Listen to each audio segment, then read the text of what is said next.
ॐ सदाशिवसमारम्भां शङ्कराचार्य मध्यमाम् अस्मदाचार्यपर्यन्तां वन्दे गुरुपरम्पराम्। ओ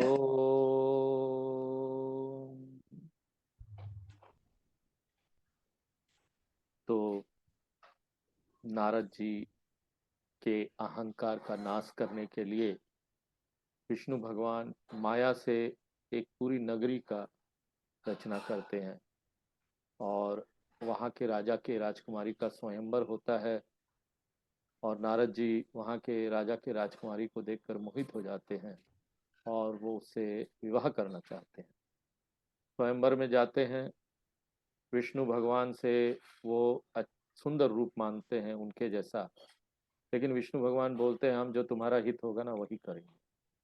और उसके बाद उनको बंदर का मुंह दे देते हैं और वहाँ पर राजकुमारी उनको पसंद नहीं करती और वो राजकुमारी थी तो लक्ष्मी माँ। विष्णु भगवान आते हैं राजकुमारी बनकर और स्वयंवर में उनको गले में माला डालती है, वो लेके चले जाते हैं।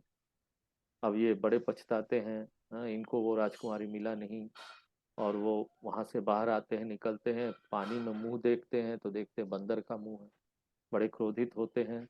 शिव भगवान के गण थे, हाँ, उनको देखकर भी क्रोधित होते हैं, उनको श्राप दे देते हैं। विष्णु भगवान मिलते हैं रास्ते में तो विष्णु भगवान को वो बहुत कोसते हैं कि तुमने हमारे साथ ये अच्छा नहीं किया, अन्याय किया। तो आगे देखते हैं कि क्या होता है। परम स्वतंत्र न सिर पर कोई, परम स्वतंत्र न सिर पर कोई, भावई मन करहु तुम सोई।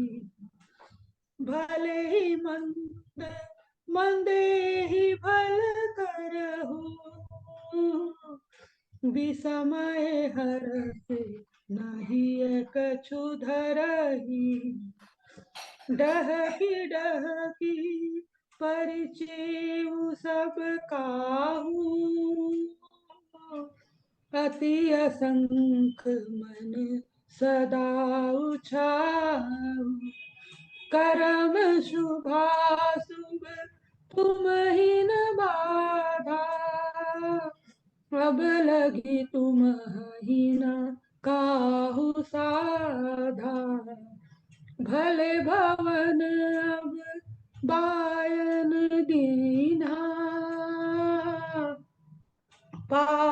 पाहुगे फल आपन कीन्हा।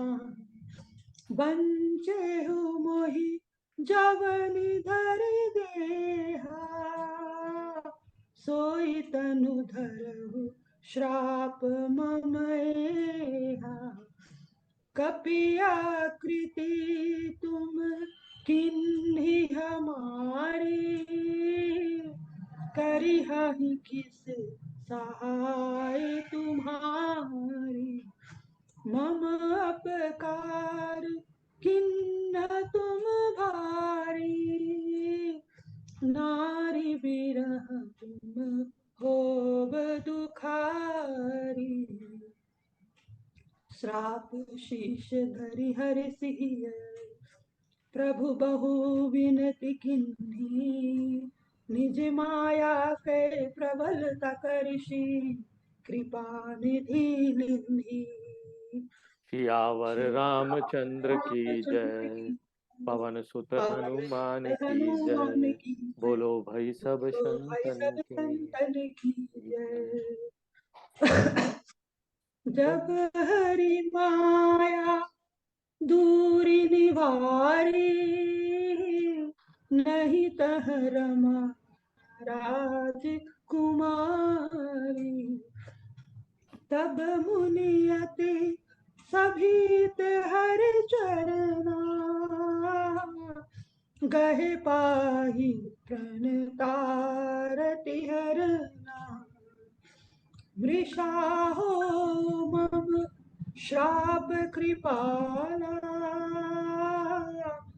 मम इच्छा कह दीन दयाला मैं दुर्वचन कहे बहु तेरे कह मुनि पाप मिटहि किमि मेरे जपहु जाई शंकर सतनाम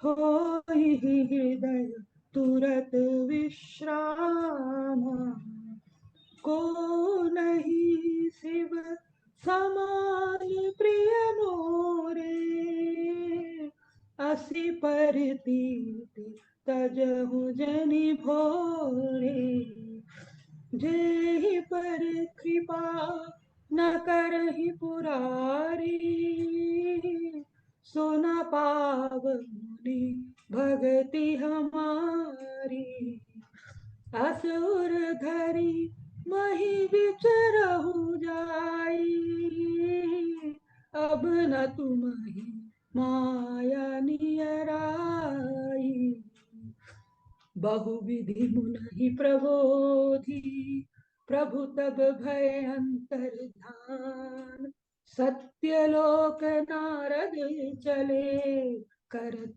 राम गुणगान सियावर सिया रामचंद्र रामचंद्र की की जय जय। पवन सुत पवन सुत हनुमान की की जय जय। बोलो भाई सब संतन की जय। तो यहाँ पर अब नारद जी भगवान से क्या बोलते हैं? वो बोलते हैं कि परम स्वतंत्र न सिर पर कोई। क्या आप बिल्कुल स्वतंत्र हो? आपके सिर के ऊपर कोई नहीं है? हाँ? ऐसा लगता है हाँ? कि आपके ऊपर शासन करने वाला कोई नहीं। आप जो भला बुरा कोस रहे हैं, भगवान विष्णु को कोस रहे हैं। हाँ? भला बुरा आप जो करें, आपको कोई दंड देने वाला ही नहीं। इसलिए जो मन में आता है आप वो करने लगते हो, परिणाम नहीं देखते हो क्या होने जा रहा है। नारद जी कहते हैं कि परम स्वतंत्र के माने तुम ये ना समझो कि तुम्हारे ऊपर बिल्कुल ही कोई नहीं है। हम है ना तुम्हारे ऊपर। हाँ? नारद जी के अंदर अहंकार ये सब बोल रहा है। वे कहते हैं कि परम स्वतंत्र होने के कारण ही तुम जब चाहे बड़े बुद्धिमान लोगों को पागल बना देते हो, और मंद बुद्धि वाले जो लोग होते हैं उनको बुद्धिमान बना देते हो। भैंसे के ऊपर हाथ धर दो तो भैंसा वेद पाठ करने लगता है। ऐसी शक्ति है आपके हाथ में, आप तो कुछ भी कर सकते हैं। जब कहीं कुछ बनता है तो उसमें आपको हर्ष नहीं है। हो? कोई आप आनंदित नहीं है, बहुत हर्षा बन गया, बहुत अच्छा हो गया। और कुछ बिगड़ता है तो आपको दुखी नहीं होते, विषाद नहीं है। दूसरा व्यक्ति सुखी दुखी है, आपको उसके ऊपर दया नहीं आती। डह की परिचय सब काहू। और यही करते करते आप आज तक आपको सजा नहीं मिली तो और ज्यादा आप प्रचंड हो गए, अपनी मनमानी करते चले जाते। अब देखो एक भक्त भगवान को इतना कुछ बोल रहा है, भगवान चुपचाप सुन रहे हैं। तुम्हें तो डर किसी बात का नहीं है, निर्भय हो गए हो। हाँ? आपका मन बढ़ता ही चला जाता है, एक से एक उपद्रव आप करते चले जा रहे हैं। हाँ? अब उसका नियंत्रण हमें करना पड़ेगा। हाँ? कर्म शुभाशुभ तुम ही न बाधा। और प्राणी तो नरक जाने के भय से अशुभ कर्म करने से डरते हैं, लेकिन आपको तो कोई कर्म बंधन भी नहीं है। प्राणियों का तो कर्म बंधन है, डरते हैं पाप होगा पुण्य होगा, उनको पाप सहना पड़ेगा, इसलिए मत करो गलत काम। लेकिन आपका आपके लिए तो कोई कर्म का भी बंधन नहीं। शुभाशुभ कर्म तुम्हें प्रभावित नहीं करते, इसलिए तुम स्वतंत्र हो। नारद जी ना यहाँ भगवान के जितने भी दोष बता रहे हैं, अगर हम एक दृष्टि से देखें ना तो ये दोष नहीं गुण है। देखो भगवान परम स्वतंत्र है ना, उनको कोई कर्म का बंधन नहीं है, ये सब तो गुण है। अभी तक तुम बिगड़ते चले जा रहे हो, तुम्हें कोई सही रास्ते पर लाने वाला नहीं मिला। इसका तात्पर्य है कि अब तुम्हें ना हम मिले, हम आ गए अभी तुमको सही रास्ते पर लाने के लिए। हाँ? भले भवन अब बायन दीन्हा, अब हमसे पाला पड़ा। तो अब देखो, तुम्हें अब हम ना ठिकाने लगा देंगे, जैसा तुमने किया ना तुम वैसा फल पाओ। भगवान चुपचाप सुन रहे थे। देखो, जिन लोगों के मानसिक विकार है ना, उनके सामने हमको भी बहुत बड़बड़ नहीं करना चाहिए, तुम हमको ऐसा क्यों बोल रहे हो, ऐसा क्यों ना, चुपचाप सुन लेना चाहिए। आपको मालूम है ना, मानसिक विकार है। हाँ? आप कई लोगों को होता है, घर के लोग कुछ बोल देते हैं उनके बारे में, तो पूरा दिन उस पर विचार चलते रहता है, मेरे बारे में ऐसा क्यों सोचा, मेरे बारे में ऐसा क्यों बोला। हाँ? देखो, दूसरा का मानसिक विकार है, वो ऐसा बोल रहा है, आप समझो ना। हाँ? उसकी स्थिति अभी ठीक नहीं है मानसिक। चुपचाप सुन लो, बड़े धैर्य पूर्वक सुन लेना चाहिए, अगर सामने भी खड़े हो, आपके सामने भी बोल रहा है तो ऐसा सुन लेने से उसका मानसिक उपचार हो जाएगा, शांत हो जाएगा वो।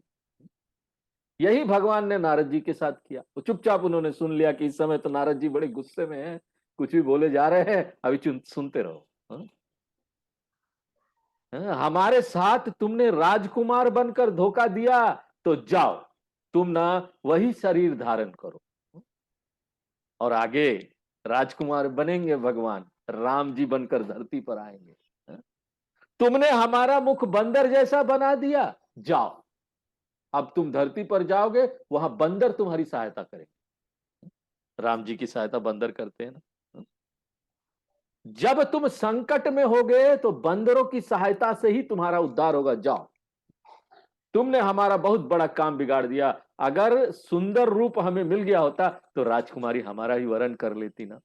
अब क्या होगा? अब क्या होगा सोचो, मुझे राजकुमारी नहीं मिली। जैसे नारी विरह में हम दुखी हो रहे हैं ना, ऐसे ही तुम ना अपनी नारी के विरह में दुखी हो गए। अब भगवान दुखी होते, सीता जी का हरण होता है, भगवान रोते रोते घूम ढूंढते हैं उनको। सीता हरण होगा और तुम दुखी होगे, मतलब यही है। श्राप शीस धरी हर्षि ही है, प्रभु बहु विनती की नहीं। भगवान ने नारद जी से कहा कि तुमने जो श्राप दिया ना वो बिल्कुल ठीक है, बहुत अच्छा है, हम स्वीकार कर। भगवान अपने हृदय में प्रसन्न हुए कि हमारा जो ऑपरेशन, नारद के लिए ऑपरेशन जो मैं कर रहा था, सर्जरी जो मैंने किया, नारद जी के अहंकार रूपी फोड़े का, वो सफल हो गया। उसके बाद भगवान नारद जी को बहुत विनती करते हैं, माने कहते हैं, नारद जी अब तो तुमने श्राप दे दिया, अब तो शांत हो जाओ। जरा पीछे देखो कि जिसे तुम बड़ा सुंदर नगर कह रहे थे, वो सुंदर नगर कहाँ गया। वो सुंदर कन्या कहाँ गई। नारद जी जब पीछे मुड़कर देखते हैं तो वहां कुछ नहीं, खाली साफ प्रकाश था। वहां कोई राजा प्रजा नगर आदि था ही नहीं। क्यों नहीं था? निज माया के प्रबलता करसी कृपा निधि लीनी। भगवान ने अपनी माया की प्रबलता हटा ली। नारद जी को अब नगर क्या दिख रहा था वहां? सब मिथ्या, माया में। उनको माया का यह प्रपंच समझ में आ गया, उनके होश ठिकाने आ गए। देखिए, व्यक्ति के अज्ञान, यहां सभी व्यक्तियों के ना अज्ञान का आधार यही है कि वो जगत को सत्य नित्य सुखदाई मानकर व्यवहार करता है। यदि उसे ये जगत क्षणिक नाशवान दिखाई दे जाए ना, तो उसका अज्ञान रह ही नहीं सकता है। नित्य अनित्य का विवेक यहां करा रहे हैं हमको। इस तरह की कथा कहानियों से हमको ये बात समझ में आती है, जगत के विषयों में आकर्षण लगेगा नहीं ऐसे व्यक्ति को। जागने वाला व्यक्ति स्वप्न के विषयों को मूल्य में नहीं देखता ना। स्वप्न में हम बड़े बहुत राजा थे, और जब जगते हैं तो सब राजपाट ढूंढ गया, तो वो रोते हैं, क्या राजपाट चला गया? अरे स्वप्न का क्या मूल, वो तो स्वप्न था। इसी तरह ये संसार स्वप्न है, एक ज्ञानी को ये समझ में आ जाए। इसलिए नारद जी को सील निधि की नगरी ना मिथ्या दिखाई दी। उनकी सब आसक्तियां, मोह, अहंकार एक झटके में खत्म। जहां ज्ञान हुआ मिथ्या का, माया का, यहां पर सब खत्म हो गया। आगे नारद जी गिड़गिड़ाते हैं भगवान से, क्या बोलते हैं? जब हरि माया दूरी निवारी। भगवान नारायण ने जो माया से सील निधि राजा की नगरी बनाई थी, उस मायाकृत रचना को भगवान ने ऐसे दूर कर दिया जैसे स्वप्न था, समाप्त हो गया। स्वप्न कैसे? रात को स्वप्न देखते, सुबह उठो सब समाप्त। जब भगवान ने माया समाप्त की तो वहां ना लक्ष्मी जी रही, ना राजकुमारी रही। माने माया समाप्त हो गई तो भगवान अकेले रह गए। नारद जी को यहां नानात्व नहीं दिख रहा था। इसका क्या अर्थ है? नारद जी एक भगवान में समाधिस्थ हो। क्योंकि जब तक हमको संसार आकर्षित करता है, यहां माया मैं सब दिखाई दे रहा है, हमको बहुत अच्छा लगता है, हमको लगता है यहीं से सुख सुरक्षा शांति मिलेगी, हम इसको पकड़े रहते हैं हर चीज को, वहां से वैराग्य नहीं होता, तब तक हम भगवान पर समाधिस्थ नहीं हो पाए। नारद जी की यही स्थिति थी। और जैसे भगवान ने दिखा दिया कि ये सब माया है, अपने आप देखो समझ में आता है तो जबरदस्ती आप छोड़ने का कोशिश करोगे तो नहीं होगा, क्योंकि पता है कि यहाँ पर ये सब चीजें हैं जो हमारे काम की है? क्या माया हुई है? हम बोले तो काम की चीज है, हमारी सुख सुरक्षा शांति देती है। हमको समझना है इसके भीतर की क्या परिस्थिति क्या है, इसके भीतर का सत्य क्या है, इसका तत्व क्या है। अच्छी प्रकार से हम समझ जाएंगे ना कि ये सब नित्य है, आ रहा है जा रहा है ही नहीं इसका अपना अस्तित्व। आगमा पाइना अनित्य।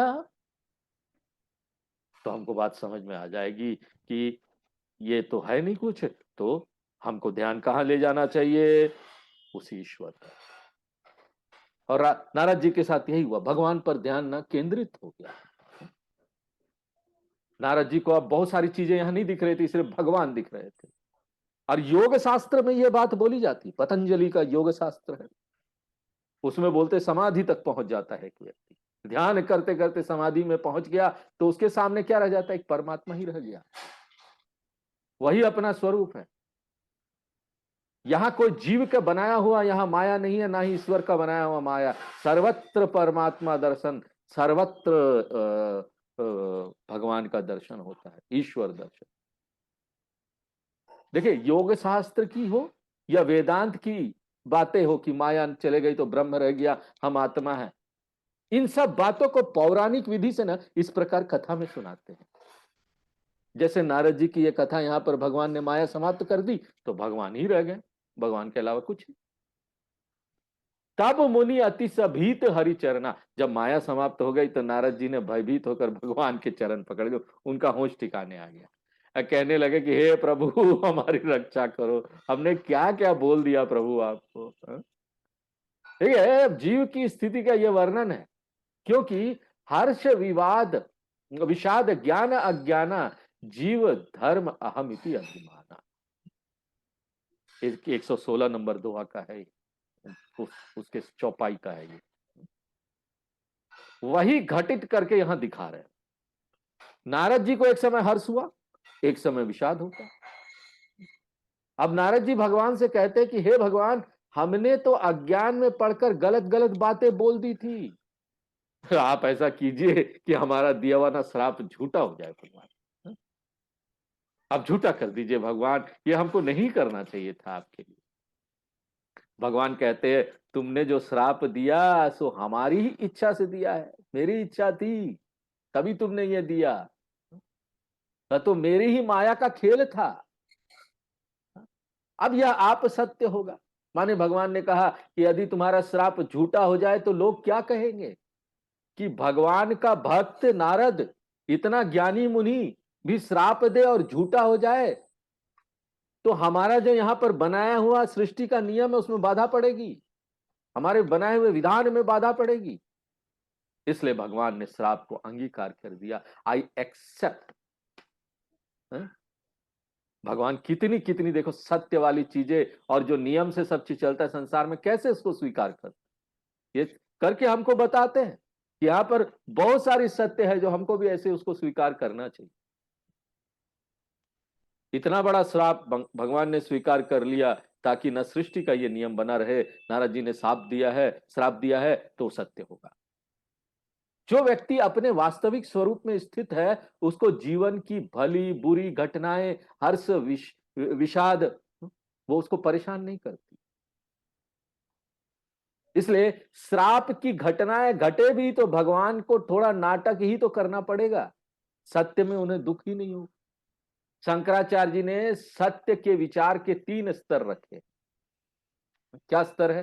पहला है प्रातिभाषिक सत्य, माने दिखाई देने मात्र के लिए सत्य है, वहां खाली दिखाई दे रहा है नहीं। जैसे मृगमरीचिका, रेगिस्तान में जाते हैं, दूर से वो रोशनी प्रकाश से और धूल के कण से ना पूरा तालाब बन जाता, नगरी बन जाती, दूर से दिखाई देगा तालाब है, भागे भागे जाएंगे, वहां कुछ नहीं दिख, सामने जाओ तो सब गायब हो जाता, कुछ नहीं रहता। गर्मी के दिनों में भी आप लोगों ने देखा होगा, रोड में जब जाएंगे, गाड़ियां जाती है तो दूर से लगता है पानी, रोड में पानी चल रहा है, लेकिन वो होता नहीं। इसको बोलते हैं प्रातिभाषिक सत्य। दूसरा है व्यवहारिक सत्य, जिसको हम व्यवहार में सत्य मानते हैं। जैसे हमारे पड़ोस के तालाब का जल व्यवहार में सत्य है, व्यवहार में हमको जल मिलता है। हमारे घर का टीवी, टेबल, लैपटॉप सब कुछ व्यवहार में है ना, सब उपयोग है सबका, खाते पीते हम सब उपयोग करते हैं, इसको व्यवहारिक सत्य बोलते हैं। तो एक प्रातिभाषिक सत्य है, दूसरा व्यवहारिक सत्य है, तीसरा है पारमार्थिक सत्य। जो व्यक्ति आत्मज्ञान परमात्म ज्ञान में स्थित हो गया है, उसके लिए व्यवहारिक सत्य भी उतना ही मिथ्या है जितना कि प्रातिभाषिक सत्य। व्यवहारिक और प्रातिभाषिक दोनों मिथ्या है। और पारमार्थिक सत्य क्या है? आत्मा, वो तो तीनों कालों में रहता है और एक समान बना रहता है, उसमें कोई परिवर्तन नहीं होता है, उसका न कभी आदि होता है न कभी अंत होता है। यहां पर देखो, भगवान नारद जी के श्राप को स्वयं ही सहर्ष अंगीकार कर लेते हैं।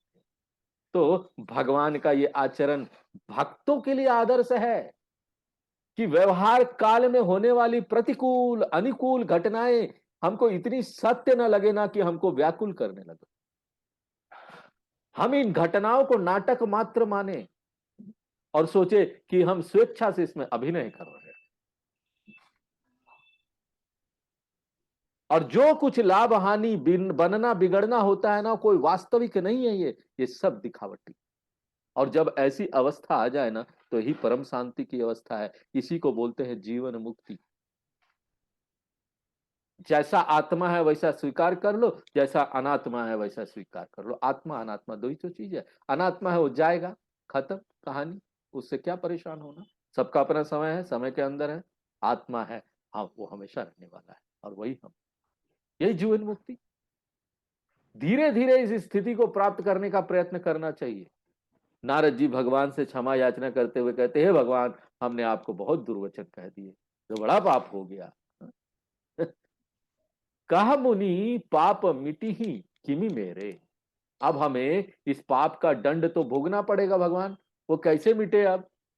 जैसे संसार में किसी ने सारे जीवन पापमय जीवन जिया हो, खूब संपत्ति एकत्रित कर ली हो, लेकिन उसके पापों के फलस्वरूप संतान बिगड़ गई। अब वृद्धावस्था में आकर वो यह सोचता है कि हमने तो बड़े पाप हमारे से हो गए, इन पापों से बचने का क्या उपाय है? इतने पाप से पैसा कमाए हैं, संतान ही बेकार। हाँ? फल तो मिलना है ना। जिस तरह से यहाँ भ्रष्टाचार करके हम अगर अधर्म का काम करेंगे तो उसका फल नहीं मिलता है। और इसका क्या उपाय है, वो सोचता है बुढ़ापे में, इतना पाप कर लिया, अब क्या उपाय है? तो उसका उपाय होता आध्यात्मिक साधना। लेकिन पाप करने से उसके मन बुद्धि साधना करने के योग ही नहीं बचे। तब शास्त्र और संत ना उन्हें सरल सी साधना बताते हैं। उनको मालूम है इन्होंने पाप किया है, अभी इनका मन तैयार नहीं है, थोड़ी ना गीता के क्लास में आकर बैठ पाएंगे। इतना यहाँ समझना पड़ता है, सुनना पड़ता है, समय देना पड़ता है, कहाँ बैठ पाएंगे? तो इनको कोई सरल सी साधना बताते हैं। तो बोलते दान करो, जप करो, जप कितनी अच्छी चीज है। पैसा है ना, दान करो, बहुत का पाप से कमाए हो, दान करो, जाओ भागवत कराओ, यहाँ पर बड़ा बड़ा पंडाल लगा के, इतना बड़ा लाखों लाखों रुपया खर्च करके भागवत कराओ, लोगों को दान दो। इसी प्रकार नारद जी बड़े दुखी हो गए कि मैंने पाप किया है, भगवान कोई पश्चाताप बताओ कि किस तरह से पाप धुले मेरे पाप कैसे मिटेंगे? तो भगवान कहते जाओ, जाकर शंकर जी के सतनाम जपो, हो ही हृदय तुरंत विश्राम, इसी से तुम्हें विश्राम प्राप्त होगा। ऋग्वेद में आता है शंकर जी की शतरुद्रीय है, रुद्रम भी बोलते हैं उसको। लोग शंकर जी का अभिषेक करते हैं और शतरुद्रीय का पाठ करते हैं। इससे ना लोगों के पाप कटते हैं। पाप काटने का सबसे अच्छा साधन शंकर जी की उपासना है। शंकर जी की मूर्ति के ऊपर जल पुष्प आदि चढ़ाओ और क्षमा याचना करो कि भगवान हमसे बहुत पाप हुए, अब हमारा उद्धार करो। और वो तो हमारे भोले भाले भगवान है, तुरंत क्षमा कर देंगे। इसलिए तो शतरुद्रीय बहुत लोग करते हैं। हाँ? बहुत बहुत प्रसिद्ध है शतरुद्रीय। और शतरुद्रीय का पाठ करो तो और भी अच्छा है। शतरुद्रीय में प्रार्थनाएं हैं कि भगवान हमने बहुत पाप किए हैं, इन पाप से हमारा क्षमा याचना करते। उसमें सारी जितनी मंत्र है ना, उस क्षमा याचना वाला मंत्र है, हमारा निवारण कर दो। सच्चे हृदय से जब कोई व्यक्ति इस प्रकार से प्रार्थना करता है ना, तो उसके पाप का निवारण होता है। यहां पर देखो, भगवान ने नारद जी से विष्णु सहस्त्र नाम जपने को नहीं कहा। वो भगवान विष्णु थे, वो बोल सकते थे तुम मेरा विष्णु सहस्त्र नाम जपो, वो नहीं बोलते। वो बोले नहीं, तुम शंकर जी का शतरुद्रीय पाठ करो, वो जपने को कहते। तो देखो यहां पर तुलसीदास जी श्री रामचरितमानस में शुरू से लेकर अंत तक सर्वत्र यह कहते रहते हैं कि भगवान नारायण और शंकर जी एक दूसरे के पूरक, उनमें कोई झगड़ा नहीं है, उनके भक्तों में झगड़ा होता है। यहां भी प्रसंग आया तो बोल रहे कि शिव जी के समान मुझे कोई प्रिय नहीं, असी परतीति तजहू जनी भोरे। भूल कर भी अब यह विश्वास मत छोड़ो, माने यह पक्का विश्वास रखो कि मुझे सबसे अधिक प्रिय शंकर जी है। शंकर जी जिसके ऊपर कृपा नहीं करते, यानी कि शंकर जी अगर किसी की उपेक्षा करे तो हे मुनि, उसे हमारी भी भक्ति नहीं मिलेगी, विष्णु भगवान को भी वो पसंद नहीं आएगा। इसको स्पष्ट रूप से तुलसीदास जी मंगलाचरण में कहे आए हैं कि भगवान तो परब्रह्म परमात्मा है ही, शंकर जी भी परब्रह्म परमात्मा ही है। लेकिन शंकर जी क्या है? विश्वास रूप है। और भगवान क्या है? विष्णु भगवान वो ज्ञान रूप है। ज्ञान और विश्वास, विश्वास के बल पर ही ज्ञान और भक्ति प्राप्त होती है, और ज्ञान के बल पर भी विश्वास आता है। पहले आप विश्वास करके शुरू करो, जैसे जैसे ज्ञान आते जाएगा, समझते जाएंगे, आपको उसका लाभ मिलता जाएगा, आपका और विश्वास बढ़ता जाएगा। इस प्रकार की धारणा हृदय में रखकर हमारी भक्ति ज्ञान प्राप्त करो, और फिर निश्चिंत होकर के पृथ्वी पर तुम जहां चाहे विचरण करो, अब माया तुम्हारे पास नहीं आएगी। देखिए, इससे यह पता चलता है ना कि यदि व्यक्ति को परमात्मा में विश्वास हो, परमात्मा का ज्ञान हो, तो उसके पास माया नहीं आती। जितना हम परमात्मा का ये सत्संग करेंगे ना, माया नहीं फटकेगी। और हमेशा हम, क्योंकि हमारे आचार्य लोग, संत लोग हमेशा दोहराते रहेंगे, आपके कान में डालते रहेंगे, भगवान का नाम लो, भगवान का नाम लो, कथा के माध्यम से, कुछ के माध्यम से, सत्संग के माध्यम से। इसलिए संतों का कहना है कि इस कथा को बार बार सुनना चाहिए, अपने हृदय में धारण करना चाहिए, तो आगे जाकर ना परमात्मा हृदय में प्रकट हो। और देखिए, माया पास न आने का तात्पर्य भी ठीक ठीक हमको समझना चाहिए। माया के माने धन संपत्ति जगत नहीं है। हाँ? यहां पर आपको यह नहीं करना है कि ये सब छोड़, माया है, हाँ, धन दे दिया किसी को, संपत्ति दे दी। हाँ? धन संपत्ति जगत में व्यक्ति की आसक्ति नहीं होनी। हमको पता होना चाहिए कि ये सारे सुखदाई नहीं है, इनमें सुख नहीं है, इन सबको सुखदाई नहीं मानना है। अगर हम इन सबको सुखदाई मान रहे हैं, पकड़ के रखे हुए, तो माया है। विषयों को सुखदाई समझकर उन पर आश्रित रहने की जो मानसिक स्थिति है, वो माया है। माया से छूटकर विरक्त हो गए तो वैराग्य भी मन की आंतरिक स्थिति विशेष है। देखिए, इस चौपाई का भाव यही है कि यदि किसी को जगत के धन संपत्ति, यश कीर्ति, परिवार पद में आसक्ति नहीं है, तो उसका मन निर्मल हो गया, वह सदा परमात्मा में लीन है। तो पृथ्वी पर कहीं भी जाए, कहीं भी बैठे, कहीं भी रहे, उसको कहीं भी माया नहीं सताएगी। इस प्रकार से नारद जी को बहुत प्रकार से समझाकर भगवान न अंतर्धान। अब नारद जी वैकुंठ धाम का मार्ग छोड़कर अपने निवास यानी ब्रह्मलोक, सत्यलोक की तरफ को भगवान के गुणगान गाते हुए, बीना बजाते हुए चल दी। अब आगे देखते हैं मार्ग में क्या होता है। आगे पढ़ते हैं।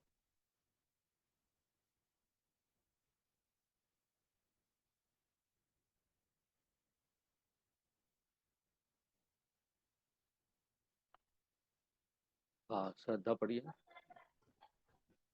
हर गण मुनि जात पत देखी,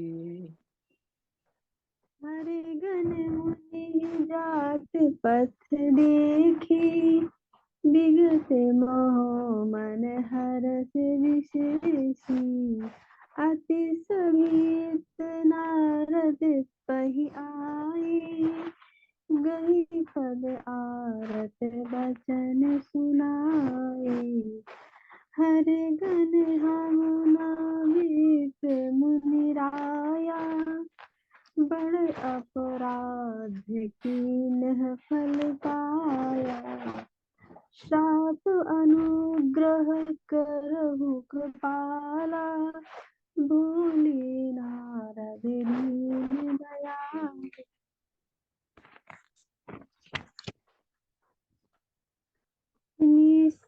निशिचर जाए तुम्हें दो, वैभव विपुल तेज बल हो, भुज बल विष जितब तुम जहिया, धर हहि विष्णु मनुज तनु तहिया, समर मरण हरि हाथ तुम्हारा, होय हो मुकुट न पुनि संसारा, चले जुगल मुनि पद सिर नाई, भय निशाचर काल ही पाई, एक कल्प एहि हेतु प्रभु, लीन मनुज अवतार, सुर रंजन सज्जन सुखद, हरि भंजन भूवि भार,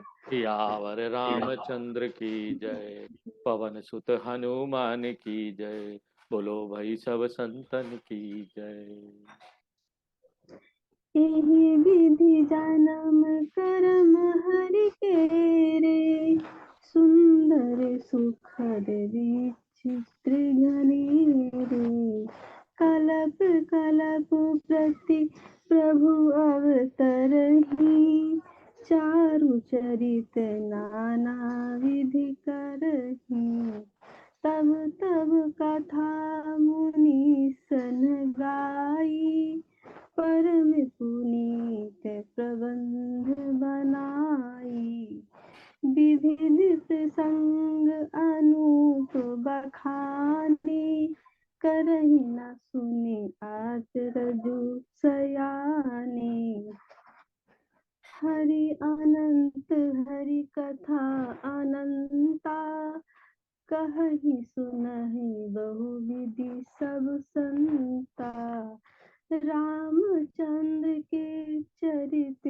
सुहाई, कलप कोटि लगी जाहि न गाई, यही प्रसंग मैं कहा भवानी, हरि माया मोहि मुनि ज्ञानी, प्रभु कौतुकी प्रणति हितकारी, सीवत सुलभ सकल दुख हारी, सुर नर मुनि को नाही, जेहि न मोह माया प्रबल, अस विचारी मन माही, भजिया महामाया पति ही। सियावर रामचंद्र की जय, पवन सुत हनुमान की जय, बोलो भाई सब संतन की जय।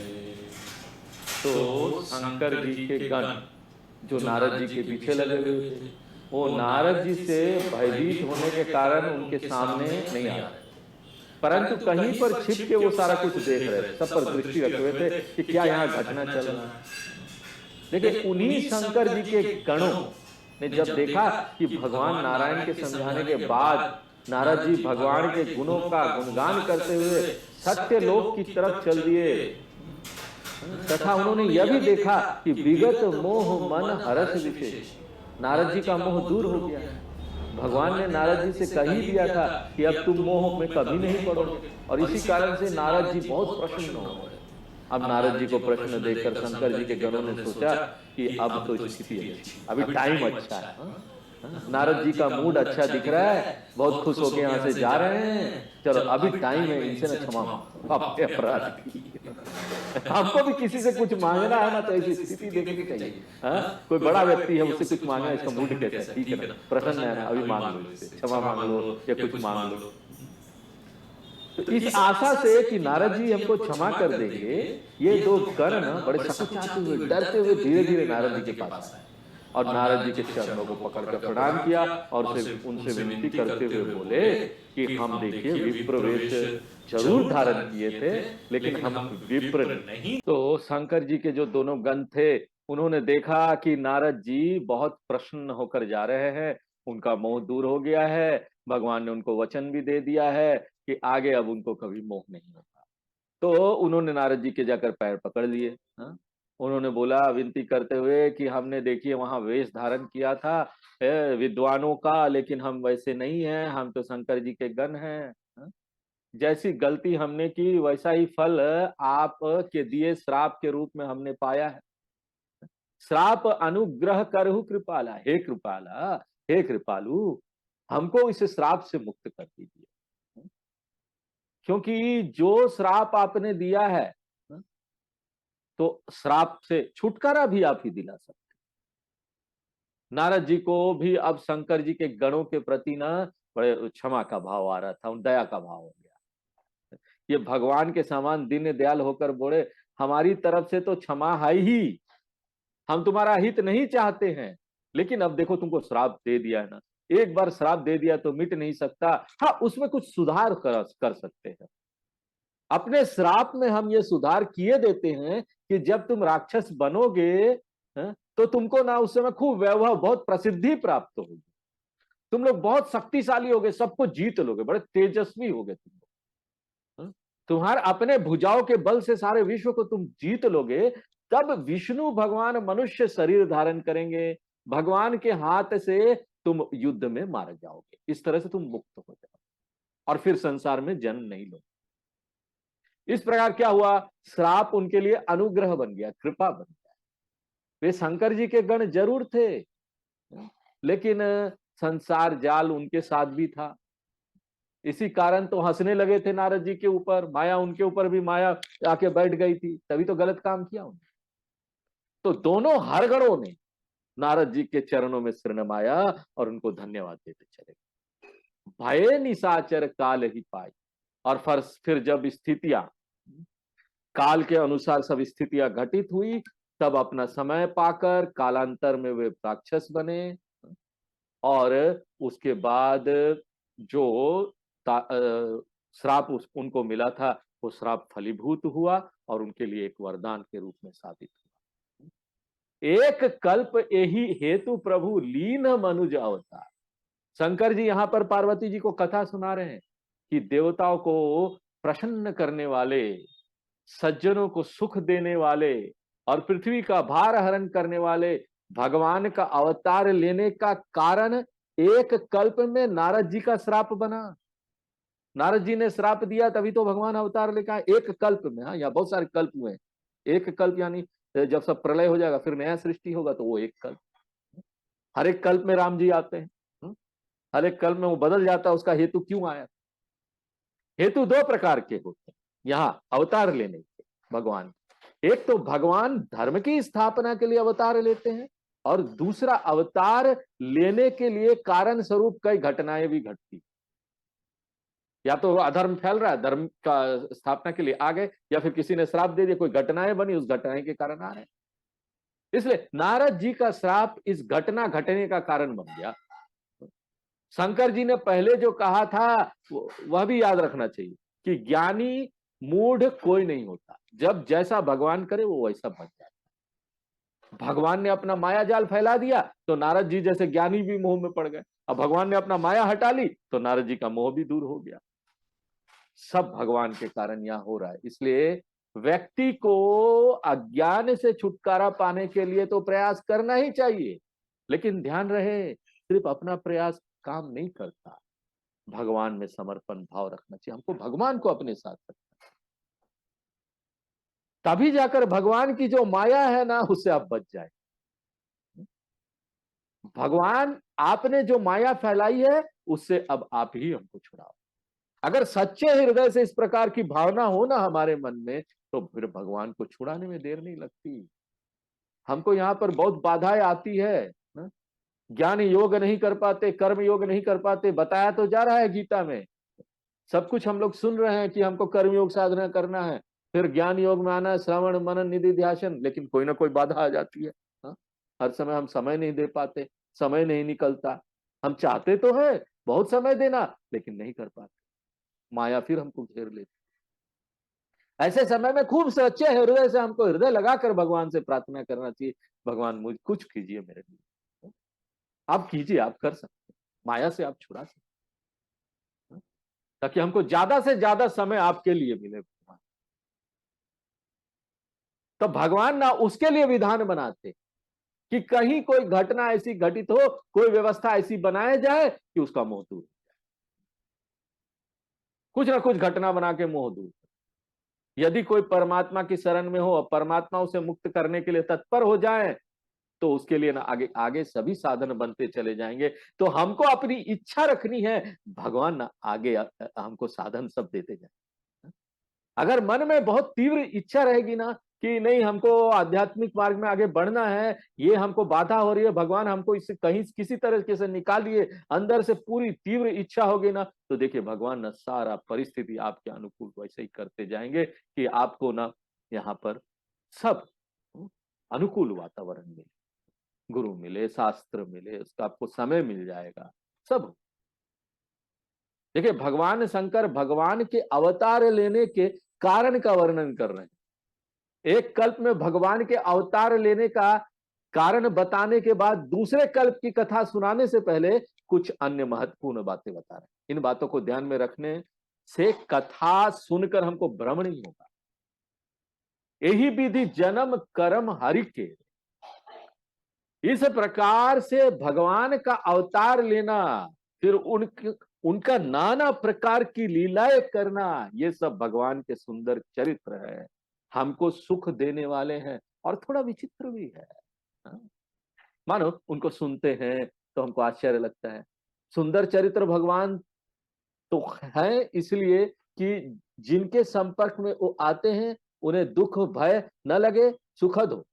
क्योंकि भगवान के चरित्र को सुनने से वासनाएं बदलती, जितना आप सुनेंगे हमारे अंदर की वासनाएं परिवर्तित होती रहेगी, हमको पता भी नहीं चलेगा। ऑटोमेटिक समय आने के साथ साथ ना हम अपने अंदर परिवर्तन कर लेंगे, हमारा परिवर्तन हो जाएगा। हमारे अंदर रजोगुण कम होता जाएगा, सत्व गुण की वृद्धि होती जाएगी। ज्यादा से ज्यादा हमारा मन शांत होना शुरू हो जाएगा अपने आप, और जितना शांत होगा उतना सुख का अनुभव होता है ना। इसलिए सत्व गुण जितना हमारे अंदर बढ़ेगा उतना ज्यादा हमको सुख का अनुभव होगा। इसलिए भगवान के चरित्र को निरंतर पढ़ता सुनता कहता रहे, इससे व्यक्ति के अंदर के जड़ संस्कार जो पत्थर की तरह यहाँ पर संस्कार बने हुए ना, वो भी टूट जाता है। कल्प कल्प प्रति प्रभु अवतरहि, प्रत्येक कल्प में भगवान राम का अवतार होता है और वे अनेक प्रकार के सुंदर चरित्र करते हैं। हर कल्प में भगवान के चरित्र थोड़ा बहुत आगे पीछे बदले हुए होते हैं। इसी प्रकार से भगवान के चरित्र को गाने वाले भी कोई किसी कल्प की कथा सुनाता है, कोई किसी कल्प की कथा सुनाता है।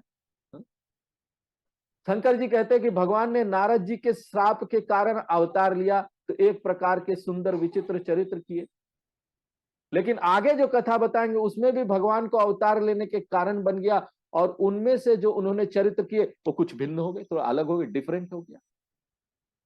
अगर हम कल्प कल्प में उनके चरित्र में भेद आने का ध्यान नहीं रखेंगे ना, तो हमको भ्रम होगा और हम कहेंगे अरे देखो तुलसीदास जी ने यहाँ क्या लिखा है, वाल्मीकि जी ने तो वो नहीं लिखा था रामायण में, संस्कृत में जो उन्होंने लिखी, तुलसीदास जी कुछ और लिख रहे, वो कुछ और लिख रहे। तुलसीदास जी यहां स्पष्ट कर देते हैं कि इसको ना कल्पना मत समझो।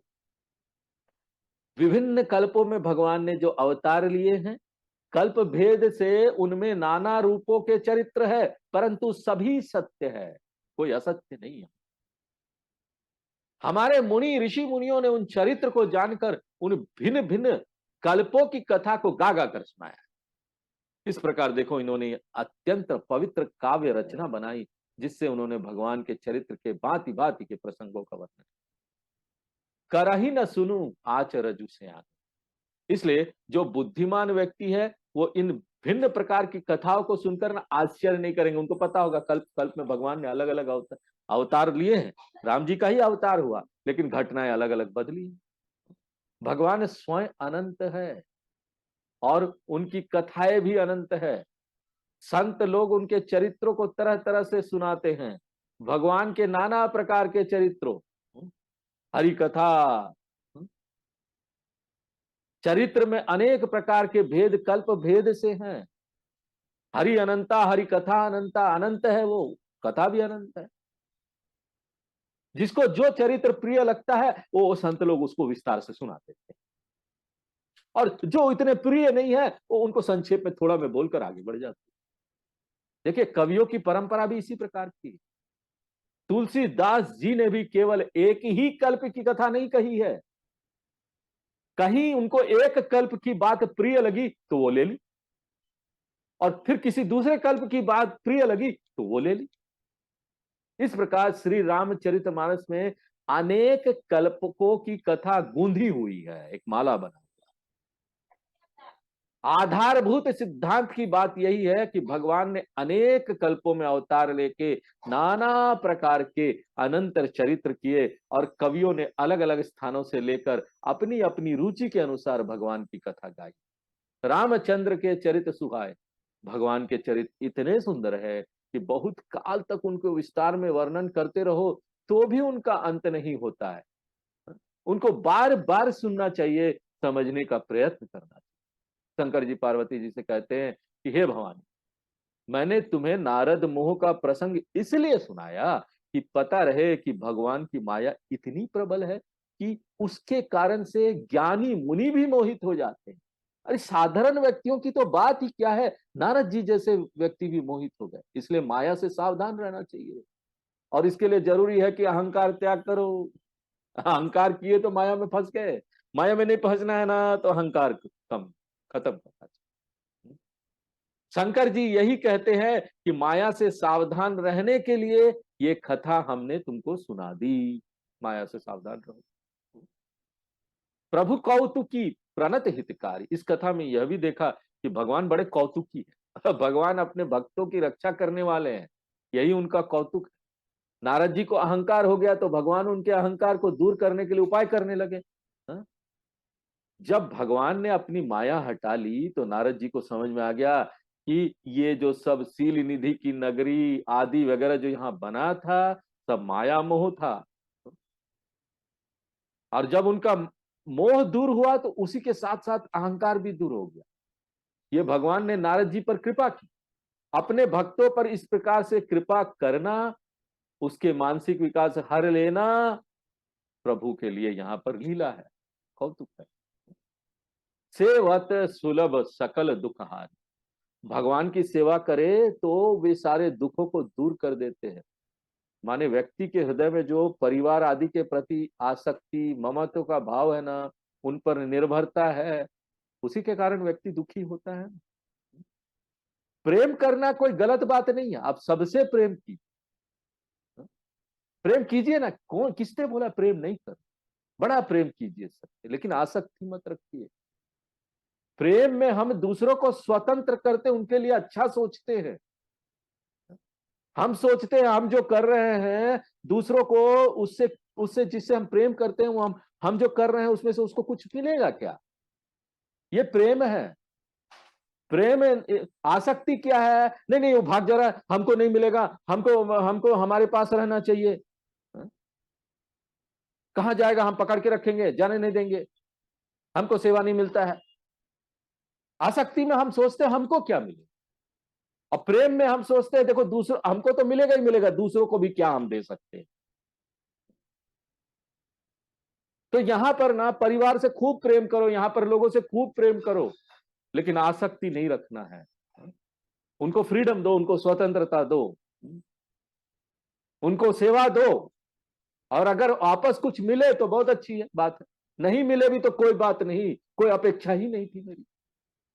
हमने तो बस सेवा करने के लिए किया, भगवान की पूजा समझ के क्या अपेक्षा रखना। इसको बोलते आसक्ति का त्याग कर। अगर आसक्ति रखना है ना तो भगवान से रखो ना, शास्त्रों से रखो ना, गुरु से रखो ना। ऐसा होना चाहिए कि शास्त्र अगर नहीं मिल रहे एक दिन तो एकदम परेशान हो जाओ, आज गीता नहीं हुआ, आज रामचरितमानस नहीं हुआ। इसको बोलते हैं आसक्ति। ये सच्ची आसक्ति है। यही आसक्ति रखो। आपको करना क्या मालूम है, अभी जो आसक्ति संसार, परिवार, पैसा, पद सब में है ना, वहां से डाइवर्ट करके उस आसक्ति को शास्त्र, गीता, उपनिषद, उसमें ले आओ, गुरु में ले आओ, ईश्वर में ले आओ, खूब पकड़ लो उनको। एक दिन ईश्वर की पूजा नहीं हुई तो मन डगमगाने, आज नहीं मिला। अभी उल्टा होता है, क्या होता है, परिवार में एक व्यक्ति नहीं है, चले क्या चले, हमको खाना नहीं मिला, मेरी पत्नी कैसे चले जाएगी, नहीं नहीं आज तुम मत जाओ, खाना कौन बनाएगा। अरे तुम चले गई थी ना 2 दिन में, हमको तो ब्रश भी नहीं मिला, ब्रश भी नहीं कर पाए, ब्रश कहाँ था पता ही नहीं, चाय तक तो देने वाला कोई नहीं था। अरे भैया क्या ऐसा आसक्ति रखना, वो कहीं गई है, सत्संग करने जाने दो ना उसको, उसका उद्धार होगा ना। तुम देख रहे हो ना वो सत्संग कर रही है, तो तुम भी जाओ सत्संग करने। आसक्ति रखनी है तो इधर रखो, उधर मत रखो, उधर प्रेम रखो, इधर आसक्ति रखो। तो इसी कारण से व्यक्ति दुखी होता है, वो इस बात को समझ नहीं पाता। इस संसार में करने के लिए अनासक्ति की जो डाल है ना, उसको ज्ञान की तलवार से काट दे, ज्ञान से समझ, भगवान के सहारे उनकी आसक्ति से जीवन जियो, तभी ये जीवन सही चलता है। वैसे देवताओं से मनुष्यों तक ऐसा कोई नहीं है कि यह प्रबल माया जिसको मोह में न डाले। बहुत भयंकर है ये माया, बचना बहुत कठिन होता है इससे। कितने गलत गलत प्रकार के कार्य जाने अनजाने करा देती, नाना प्रकार से रुलाती है, ऊपर अप्स डाउन, जीवन में सब अनुकूल प्रतिकूल परिस्थितियां, लाभ हानि, जय पराजय, सब आती। इसलिए माया से बचने के लिए जो महामाया का स्वामी है ना, उसकी शरण में जाओ ना, वह माया से बचाए, तब व्यक्ति मोह, अहंकार, राग, द्वेष, क्रोध आदि से छुटकारा पा जाता है और वहीं से सुख प्राप्त होता है। इसी में सुख है, और यह सिद्धांत एकदम अटल है। आप अपना अनुभव करके देखिए, युक्ति से देखिए, लॉजिक लगाइए, शास्त्रों में देखिए जो बोला जा रहा है, शास्त्र को प्रमाण मानिए, शास्त्र जो बोल रहे हैं, आचार्य लोग जो बोल रहे हैं सही होगा। नहीं मान सकते तो अपना अनुभव से भी देख लीजिए ना, नहीं कर सकते तो तर्क से देख लीजिए, सब सही हो जाए। ऐसा मन में दृढ़ निश्चय करके भगवान की शरण में जाओ, माया के चक्कर में ही ना पड़ रहे, माया के चक्कर से बाहर निकल जाओ। माया कोई स्थूल वस्तु नहीं है, कोई नहीं है कि आपको पकड़ लेगा आपको। ये माया हमारी मानसिक दशा विशेष है। हम ये मानसिक स्थिति हमने क्या बनाई रखी है कि बाहर की जो वस्तुएं है ना, वो बड़ा सुखदायी है, इसी से हमको सुख मिलने वाला है। हम जब बोलते हैं सुख शास्त्रों में, सुख भगवान में, सुख गुरु में, तो सुनते नहीं। तब ये माया है, क्योंकि सुनाई नहीं दे रहा, कान से अंदर नहीं जा रहा, तो ये माया है ना। वस्तु से ध्यान हटाइए, उसको सुखदाई समझकर आसक्तियों में पड़ना, दुख उठाना है। आगे हम दुख उठाएंगे, बहुत दुख प्राप्त होगा। आगे फिर देखेंगे कि नारद जी क्या करें। नारद जी की तो अब कथा समाप्त हो गई, आगे शंकर भगवान क्या कथा बताते हैं अगले। पूर्णमदः पूर्णमिदं पूर्णात् पूर्णमुदच्यते पूर्णस्य पूर्णमादाय पूर्णमेवावशिष्यते। ओम शांति शांति शांति। हरि ओम।